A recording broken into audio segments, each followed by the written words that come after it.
Good day, I'm Stacey Ann Smith, and this is your Jis News for Friday, July 18.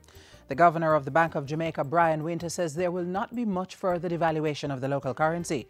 Mr. Winter, who is this week's guest on Jis TV's Issues and Answers program, says while the currency was overvalued, there is no reason for the dollar to continue to depreciate.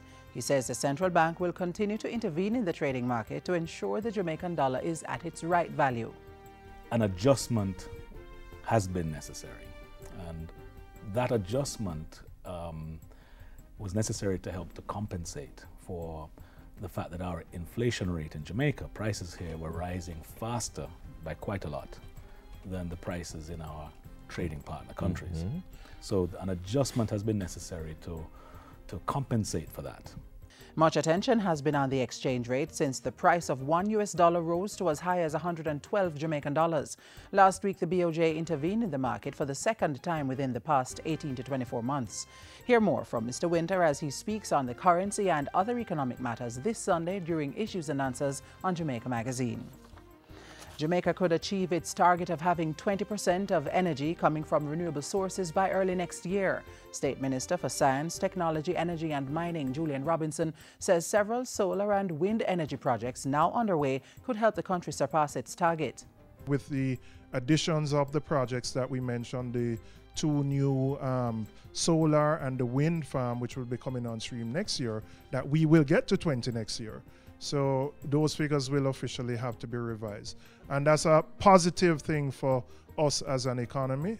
Minister Robinson was speaking at the recent unveiling of a combined 78-kilowatt solar mill rooftop solution at the office of Myers, Fletcher and Gordon.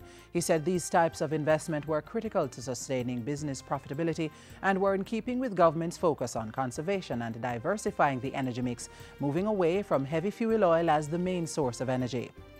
The Education Ministry is actively taking steps to address some of the academic and image challenges facing the Hopewell High School in Hanover.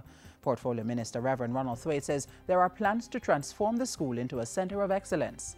It is important that we should so improve the facilities and the offerings here at Hopewell that it becomes a school of choice, particularly in the areas of greatest aptitude and greatest utility for the students, which are in technical and vocational areas.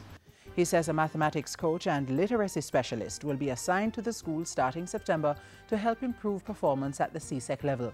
In the meantime, the Education Minister has expressed confidence in the ability of Interim Principal Leonie Dunwell to continue to lead and transform the institution into a center of excellence. All the records and all of the reports that I have had indicate that she has been a dedicated interim principal, that she has in fact taken charge of this school. Mrs. Dunwell was appointed to act in the position following the launch of an inquiry into certain aspects of the school's operations late last year. The Kingston and St. Andrew Corporation will again be staging its annual Downtown Sizzling Summer Savings Extravaganza. It will be held on July 25 and 26 at the St. William Grant Park in downtown Kingston. The event focuses on registered vendors who will be accommodated in the park, offering massive discounts to patrons.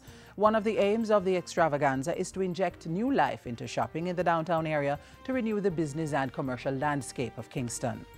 And finally, a slew of new events has been added to the annual Jamaica Festival schedule of activities. They include the Heart of Ska Festival on August 2, which is expected to reignite interest in Jamaica's indigenous music. Meanwhile, persons will get to indulge in tasty Jamaican cuisine at the Dutchy Food Festival on August 3.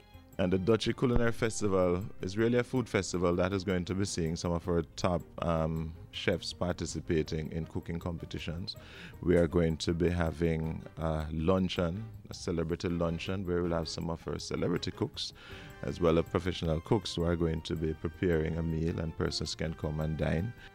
And on August 5, the JCDC will be staging the Auntie Rochi Film, TV and Literary Festival. It's going to be featuring short films in a competition format, trailers for new television programs.